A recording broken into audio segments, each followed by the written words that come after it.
السلام عليكم ورحمة الله وبركاته. الإخوان والأخوات، القصة ديال اليوم غادي نتكلم لكم على واحد السيد سميتو إبراهيم. خرج من الكاتريام من التاسعة وما خلا فاش خدم.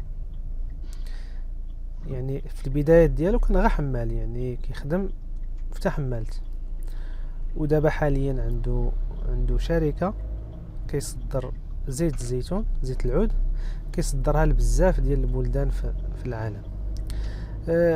القصة ديالو غادي تعطيكم أمل في الحياة، غادي تعجبكم بزاف.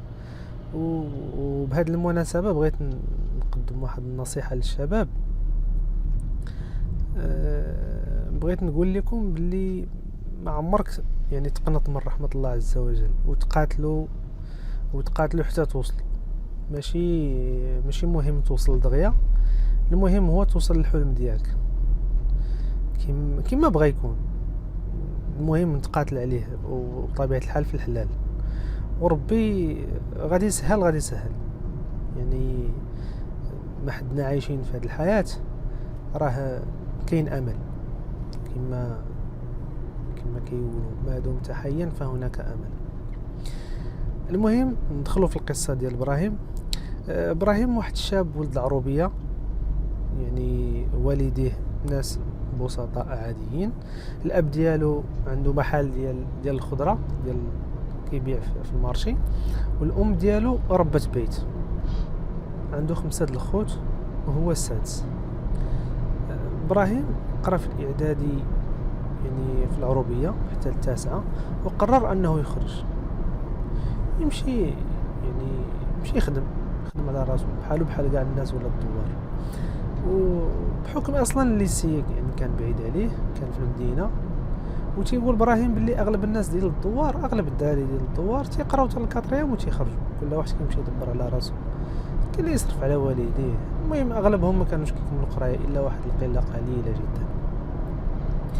وابراهيم حتى هو يعني دار بحال الدراري ولا الدوار، حتى هو خرج انه يمشي يخدم على راسه، واخا والديه ما كانوش زعما محتاجين ليه. يعني الاب ديالو يعني كان قاد بالدار كيصير، الامور كانت عندهم مزيان. على العموم السيد من بعد ما خرج من القرايه هبط للمدينه باش يدبر على راسه باش يخدم. وكانت اول خدمه غادي يخدمها ابراهيم هي كيخدم حمال، كيخوي وكيشارجي الكاميوات ديال الخضره في المارشي. دوز واحد المده كبيره في السوق، يعني تقريبا واحد العامين هو كيخدم في المارشي، وهو خدام في كما قلت لكم في الشارج والديشارج ديال الخضره. مره كيخدم شي حوايج اخرين، يعني غالبا كان كيخدم غير في تحمالت، بحكم ابراهيم يعني تبارك الله، يعني صحيح يعني الصحه عنده مزيان، يعني واحد الانسان اللي هو واقف. راكم عارفين الناس ديال العروبيه ماكله صحيه، والناس ديال الفكاله وعبده واسفي تبارك الله اللهم بارك. واخا دابا العروبيه ما بقاتش بحال الاول، دابا راه ولات العروبيه بحال المدينه، الكوفيتير، الفرماج، الخبز ديال الحانوت، يعني تبدلات الوقت، ما بقاتش كيف كانت. المهم من بعد ما كان ابراهيم كيخوي الكاميوات، عيط عليه واحد الخطره واحد صاحبه باش يخدم معاه في واحد الفيرما ديال الليمون، وخدم معاه، مشى خدم معاه.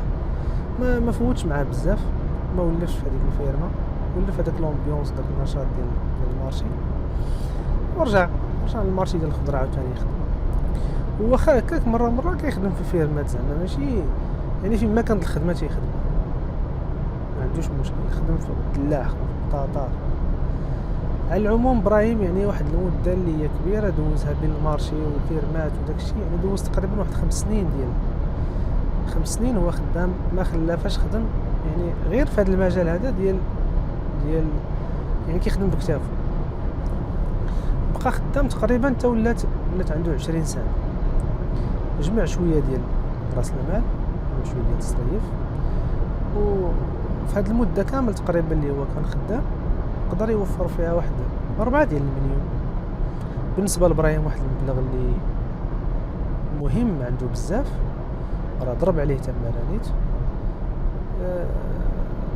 قرر انه يتزوج في العمر ديالو 20 سنه، قرر انه يتزوج. لقى واحد بنت الناس في الدوار ديالهم في العروبيه، ودواو معاهم، نسقوا، وقف معاه با في الامور ديالو اللي متعلقه بالزواج، يعني الامور كاع اللي خاصها وقف معاه، دازت الامور ديالو، يعني دوز العرس الى اخره، تيسرت ليه وتزوج بهذيك السيد. المهم الامور عنده دازت مزيان، بحكم الدار عندهم يعني في البلاد كبيره وواسعه. المهم قرر انه يسكن مع با. المهم من بعد الزواج تقريبا بواحد 4 شهور، ابراهيم ارزق الله بواحد الوليد. الحاجه اللي ما ندمش عليها ابراهيم هو هذا الزواج المبكر، وفي نفس الوقت يعني دغيا يعني ارزق الله بالوليدات، يعني تزوج بكري وولد بكري. من الدراري ملي الانسان ملي كيتزوج بكري الولاد كيكبروا معاه. وواحد الحاجه اللي هي مهمه عاوتاني عند ابراهيم هو انه هذاك السكن ديالو اللي سكن مع با في الدار مع والديه، يعني ساهم بواحد الشكل كبير في التأثير ديالو في حياته الزوجيه. كما قلت لكم كانوا رادين ليه البال وكانوا قريب منه، يعني فيما كان شي مشكل ولا كان شي حاجه راه ديما تيدخلوا في الاستمراريه ديال الحياه الزوجيه ديالو. على العموم من بعد الزواج بقى ابراهيم يعني في الخدمه ديالو اللي كان مولف تيخدمها، وفي نفس الوقت كيفكر انه يبدل، ما بغاش يبقى يضرب تماره، يعني التعليم تا غادي يبقى حوفه. بنادم راكم عارفين كيكبر والصحه كتمشي، الواحد خصو يتعلم شي حرفه ولا شي صنعه ولا تجاره. المهم خصو يعتق راسو بكري ما حد مازال الوقت.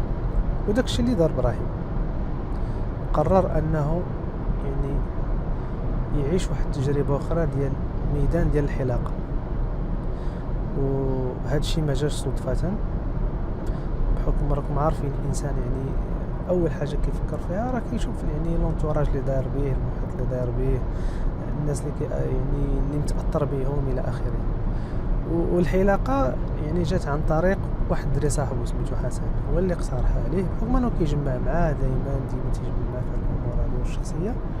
وقال له علاش لا ما تجيش، يعني مازال صغير 20 عام 21 عام، اجي تعلم تشرب الحرفه مزيان وتوكل على الله، راه الحلاقه راه مزيان. ابراهيم يعني ما ترددش وتوكل على الله وبدا معاه. وراكم عارفين يعني الظروف الماديه اللي غادي يمشي للحلاقه ماشي هي كيفاش كان قبل كان كيصور واحد شويه، يعني كان المدخول ديالو 100 درهم في النهار، 150 درهم، 200 درهم، وغادي يدخل الميدان ديال الحلاقه مع صاحبه حسن، وصاحبه كان غادي يعطيه تقريبا 20 درهم في النهار. هذه القيمه اللي تقريبا 12000 ريال في الشهر. هذا الشيء اللي غادي يعطيه غير فاش يتعلم، من بعد ملي غادي يتعلم الحرفه يعني كان غادي يساعده بهذاك المبلغ اللي غادي يعطيه صاحبه. من بعد ملي غادي يتعلم الحرفه غادي يعطيه كرسي في وسط المحل، يعطيه كرسي، وديك الساعه راه اللي حسن ليه راه ديالو، وتفاهموا على السومه الكرائيه داك المحل باش كارينو غيقسموه على جوج.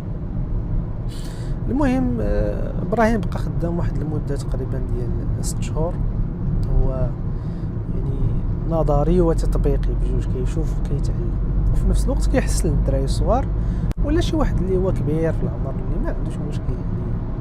والمهم غادير ليه الزيرو ولا الواحد ولا صفر، يعني دوك الحسانات اللي فيهم شويه الاستيتيك والزواق ورازي من هنا ما كانش كيزعم انه ماشي هو باغي، هو عنده الرغبه، ولكن الكليان كانوا كيمشيو عند حسن وما كيخلوا ابراهيم ما كيبغوش يطلعوا عنده في الكرسي بحكم انه عارفينه يعني الله تيتعلم.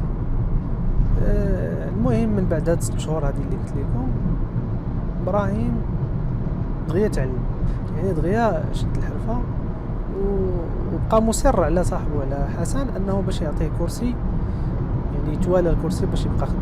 وهذاك الشيء بالفعل اللي طرا، رغم ان في هذه المده كاع ملي خدا ابراهيم الكرسي وبدا خدام كيحسن العباد الله، يعني طراو ليه بزاف ديال الطرائف مع الناس، هل يعوج ليه الحسنه، بعض المرات يقدر يسمح لشي واحد كاع يقول لي ماشي مشكل صافي بلا ما تخلصني صافي سير.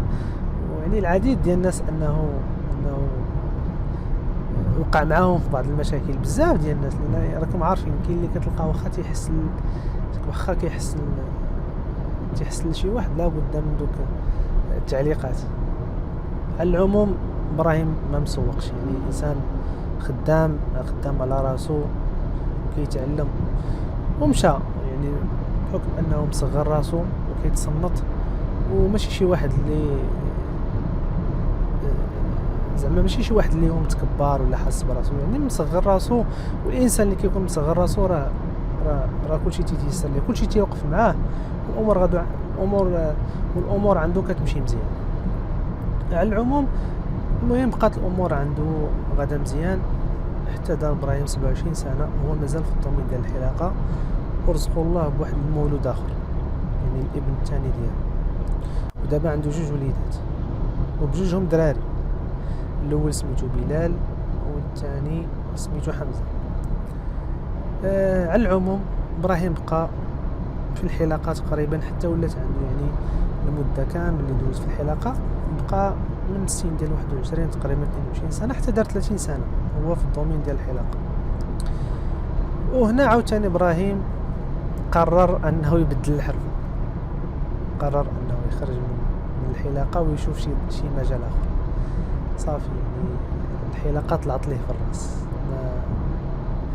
دوز فيها واحد المده، صافي تعلم، صافي ما بقاش كيشوف راسو انه غادي يعطي فيها.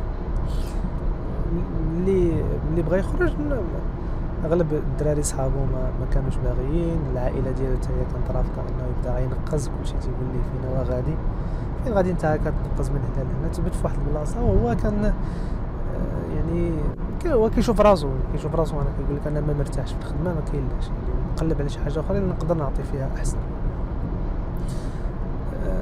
على العموم كما كيقولوا اهل مكه ادرى بشعابها، هو اللي عارف شنو يصلح له، واش يكمل ولا ما يكملش. وتيقول ابراهيم بلي الحلقه طلعت لي في الراس بحكم انه يعني ولا فيها التبرهيش بهذا المفهوم ديال الخدمه. كاينه مع الدراري الصغار مع الشباب الكبار، كيحسن عندك مره في شحال، يعني اغلب الكليين اللي تيجيو عندك غير الدراري الصغار، الناس ديال من 15 عام حتى 24 عام 26 عام، هادو هما اللي كتخدم معاهم دائما بواحد الشكل اللي هو منتظم. كاين الدراري اللي كتلقاه يقدر يجي عندك 3 المرات في السيمانه، يعني الا ما اضعف الايمان يدير عندك غير الطور دوران، يعني ديما هو مع من خدام. وهاد الدراري هادو قال لك خصك تحسن لينا ودير لي الزياره ودير لي الحسنه ديال الفروج، وانا بغيت هادي كتب لي هاد السميات، دير لي اي لاف يو، دير لي. وهذا الشيء هو ما كانش راضي عليه، ما كانش كيعجبو هذا الشيء يشوفوه في الناس، كيحسن لعباد الله، ولكن في نفس الوقت خاطرو كضرو من الداخل، كيقول لك ودي يعني صافي كيبان ليه مع من غتخدم مع هذا الشيء، هو ما راضيش على هذا الشيء. ملي كيشوف شي واحد دير ديك الحسن هو براسو ما كيعجبوش الحال، ما باغيش داك الشيء يشوفو حتى هو في ولادو وفي عائلته الى اخره. لقى راسو كيحسن لعباد الله، كيدير لهم هذا الشيء، يعني في نفس الوقت انت ما راضيش، يعني كاين واحد شويه تناقض. وهذا الشيء اللي كان خاطرو ديما تقول له ودي هذه الحرفه هذه صبيحه. وهذاك الشيء اللي دار ابراهيم، يعني قرر انه يخرج من الحلاقه. المهم من بعد ما خرج ابراهيم من الحلاقه كما قلت لكم كثر عليه اللغه بزاف والنقير تاع مع كتنقاز وهادي، لا من الدار لا من ولا الدوار اللي كما تيقولوا الحظيه عاطينا وفهمتي شي حاضي شي. بغى يبعد شويه ويركز على راسو اكثر. وواحد المساله اللي هي مزيان بنادم انه يعني يخرج يعول على راسو، يمشي شي مدينه اخرى، يكري مع الناس، يعني يعيش تجارب اخرين باش يتحكم مزيان. على العموم ابراهيم هبط للمدينه، يعني قرر يخرج حتى من الدار عند باه، قرر انه يهبط للمدينه ويكري تما، ويبقى ولادو حداه، ولادو غاديين تيكبروا المدرسه، يعني كلشي حداه تما، وفي نفس الوقت يدبر على شي خدمه في المدينه ويبقى حدا مرتو حدا وليداتو. المهم هاد القرار اللي دار ابراهيم يعني ما جاش ودارو اعتباطيا وعشوائيا، يعني خمم ليه، وجد ليه واحد شويه ديال راس المال، خصص واحد الميزانيه للمشروع اللي كيفكر انه كان باغي يدير شي مشروع، وخصص ليه واحد الميزانيه ديال 30,000 درهم اللي هي 3 المليون، وخصص واحد 2 المليون باش يبقى ما ياكل ما يصير، يعني ما جاش وخرج غا هكاك يعني خالي الوفاض، ما عنده والو، يعني ما جاش داك القرار الا يعني درس ليه مزيان وجمع ليه شويه ديال الفلوس. وهذه واحد الميزه اللي هي مزيانه، اي واحد باغي يبدل شي خدمه، باغي ينتقل من واحد الخدمه لشي خدمه اخرى، ضروري يدير حسابه في راسو. راه ماشي غادي تخرج من واحد الخدمه تمشي لخدمه اخرى غتلقى امور بقاده. راه واحد القله قليله اللي كتلقاه يعني تيتحول من عمل لعمل اخر وينجح ليه الامر ويمشي مزيان. يعني ضروري دير الاحتياطات ديالك.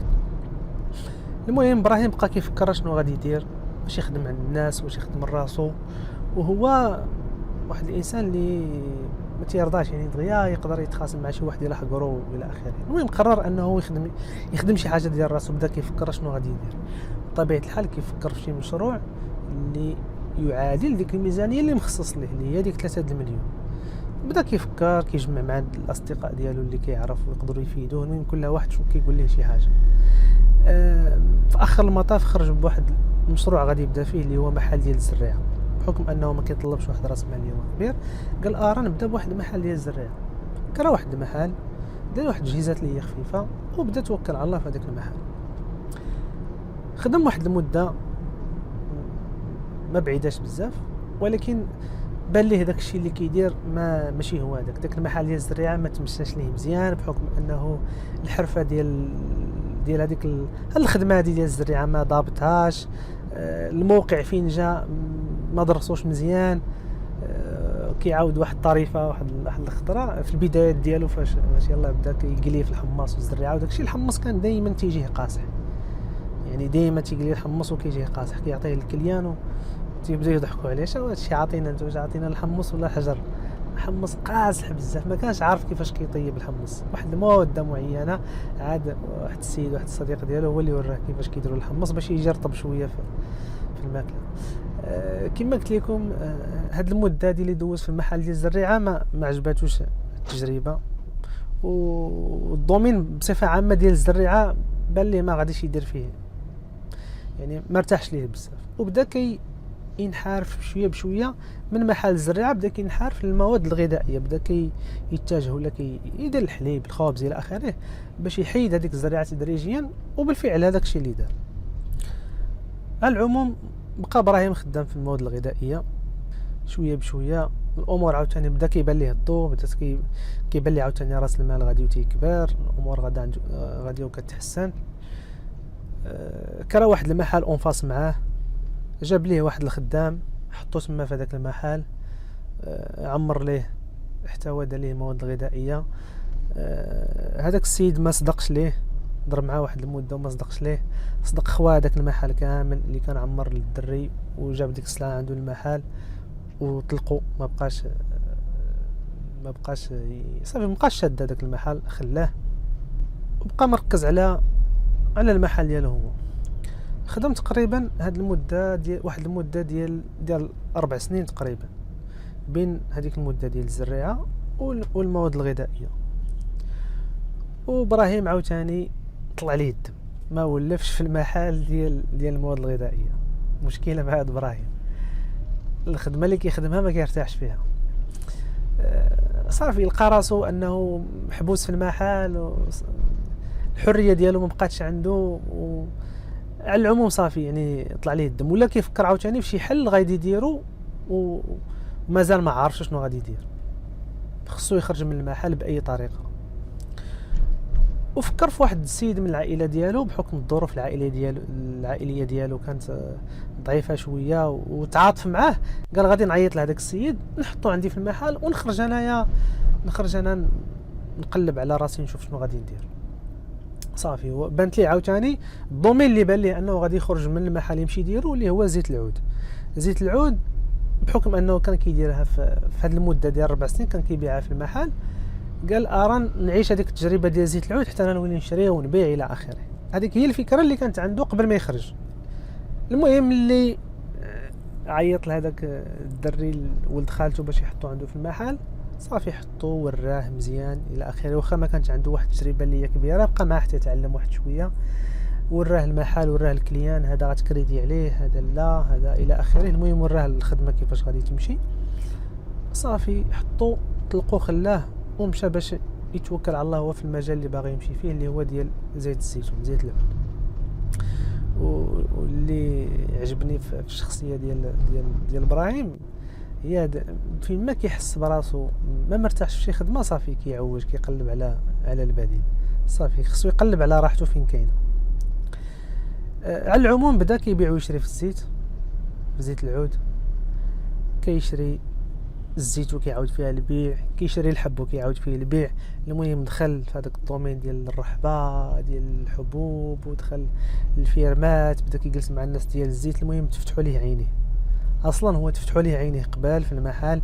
يعني كانت عنده واحد الفكره مسبقه، ملي دخل السوق لقى عاوتاني واحد السوق اللي هو عجبو، يعني فيه بزاف ديال الخبايا، فيه بزاف ديال الحوايج. بدا كيتعلم شويه بشويه، كل خطره كيتعلم.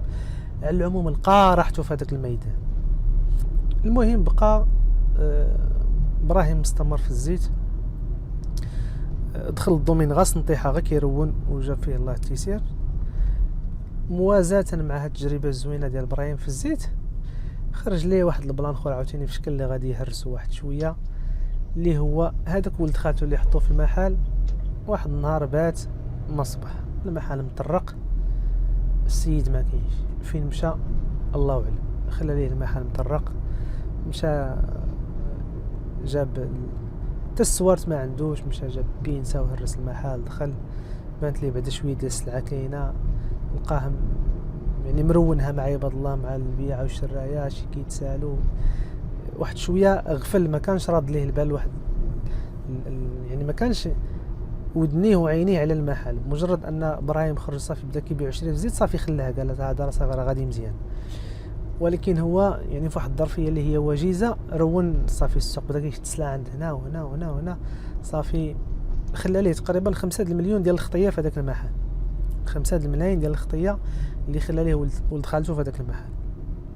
فيها كريديات، فيها سلعه خاسره، فيها الى اخره. الصراحه فشلاتو هاد القضيه هذه، يعني فشلو ولد خالته. ولكن ربي كبير، مشات فلوس تجي فلوس، ماشي مشكل.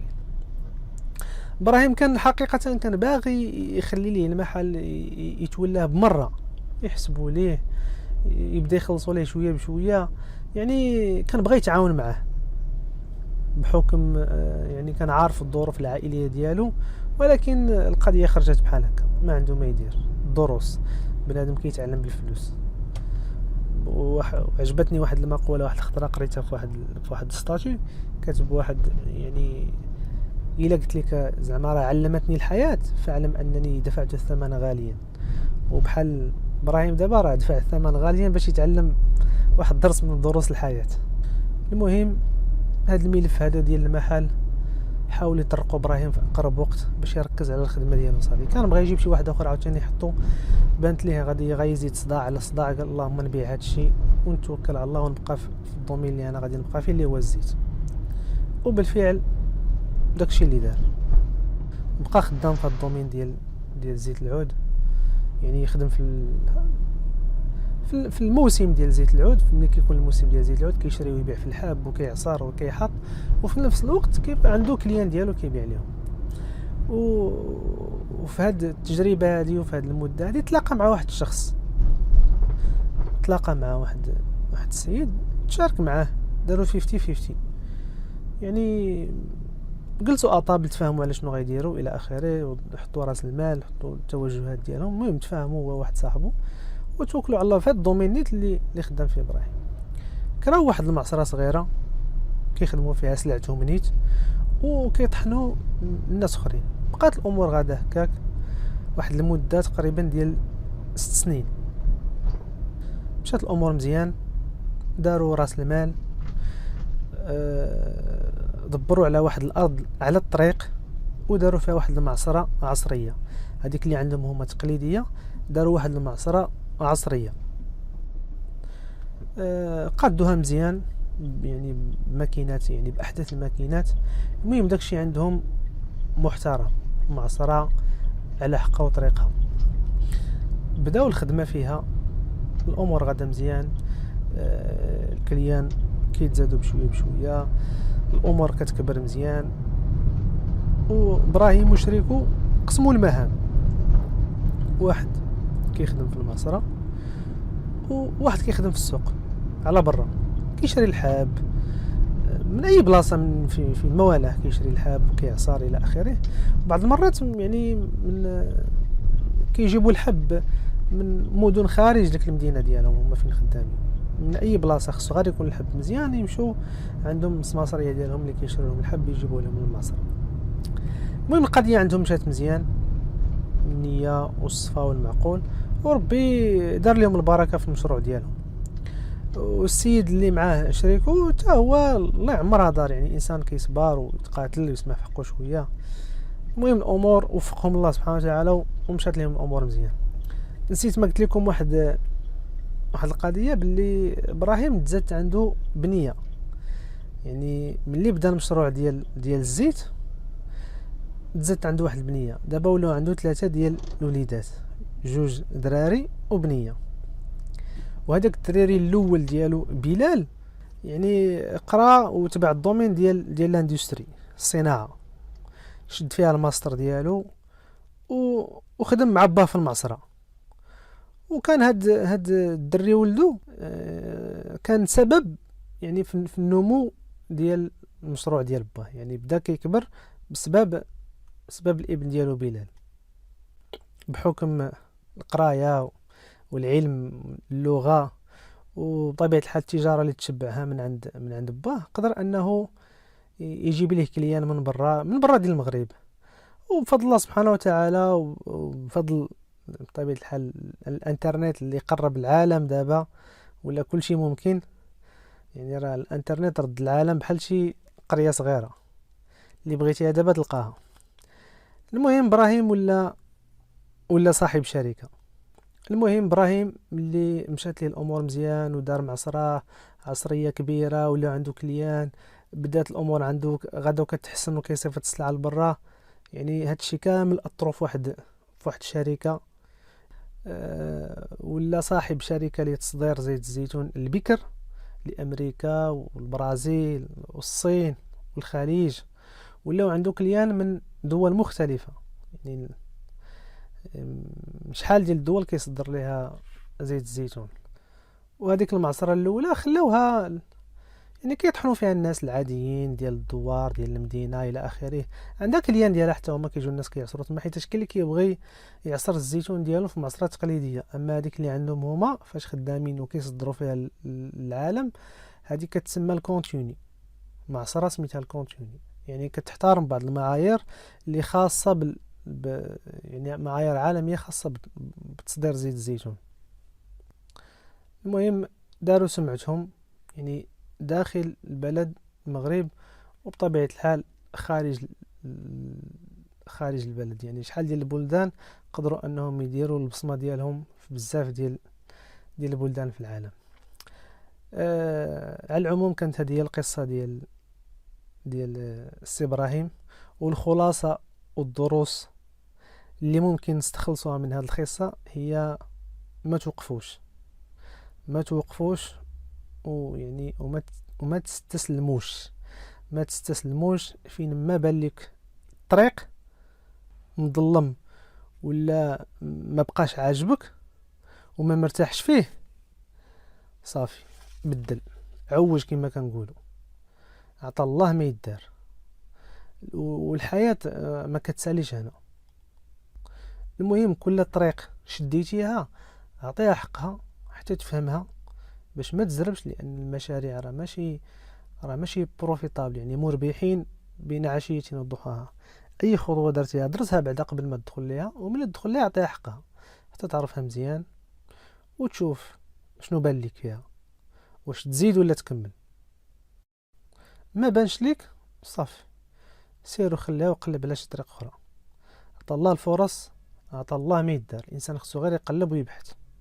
وواحد الحاجه اللي ما ندمش عليها ابراهيم هو انه تزوج صغير وولد باقي صغير. ولدو الكبير بلال اللي معاه في الشركه راه ملي كيمشي مع باه كيبان بحال شي صاحبه. يعني نصيحه للشباب تزوجوا بكري، اللي تحت ليه الظروف والفرصه يقضي الغرض ما غاديش يندم باذن الله. ايوا سيدنا، كانت هذه هي القصه ديال اليوم. نتمنى تكون عجباتكم ونتلاقاو في حلقه اخرى ان شاء الله. تهلاو.